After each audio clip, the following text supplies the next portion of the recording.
Cuomo is on the case yet again. Procter & Gamble faces a class action lawsuit from consumers who say they suffered nerve damage from zinc contained in the popular denture cream Fixodent.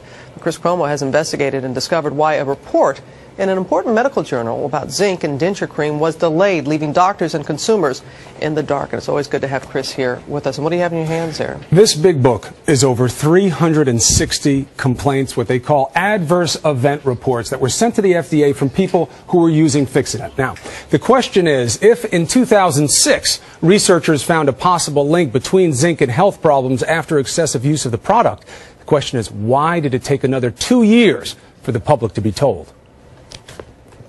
And started getting tingling in my fingertips. All the way up into my stomach and my arms and my hands. For these longtime denture wearers, the symptoms began to appear gradually. I started getting weaker and, I couldn't walk right. I don't want anybody to have to go through this. Very hard. Their doctors identified neurological illness and discovered a possible cause, denture cream. You think it was the Fixodent?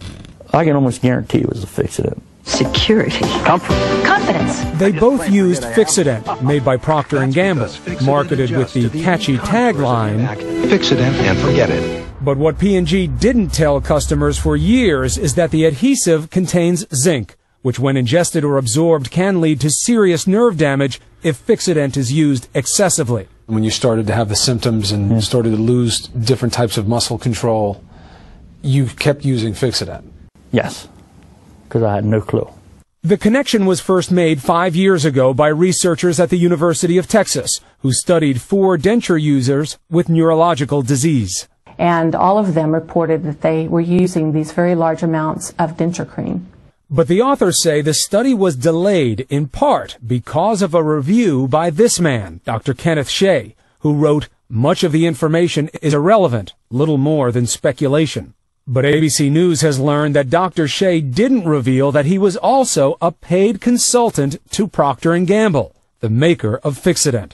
You don't want reviewers having skin in the game as they are objectively, in quotes, reviewing a manuscript. What's more, ABC News has obtained emails showing Dr. Shea improperly provided the research to Procter & Gamble, writing, "If you share the study with anyone, please be circumspect, because I'm not supposed to be passing an unpublished manuscript around." Look, it is an outrage. This was wrong.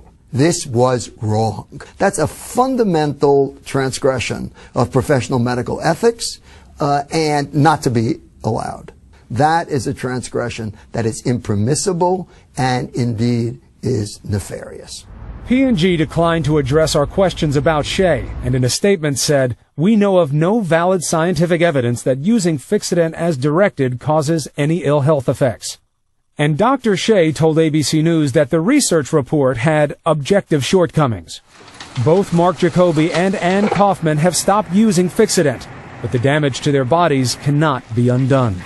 They're both now suing Procter & Gamble. What has been the hardest thing for you to deal with emotionally in all this? My boys. The time with my boys.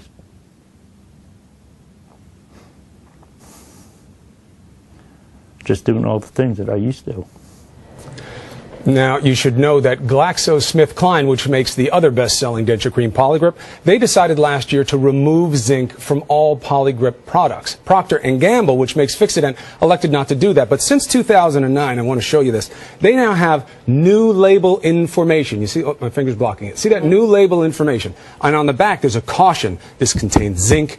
Be careful if you use too much. It says use as directed, but does it tell you exactly how the amount? That's a good question. No. It says don't use too much. But then, again, let me show you. On the back, if you look at the top of the denture, it's really on there pretty completely. So how much to use is not so evident. They say go to the website for more information. But clearly, there's some questions here. Well, we're glad that you are on the case yet again, our friend. And I know thousands of people have already sent in their stories. And thank you, Chris. And we want you to go to abcnews.com if you have a story that you want to share with us as well. And Chris will stay on the case for you.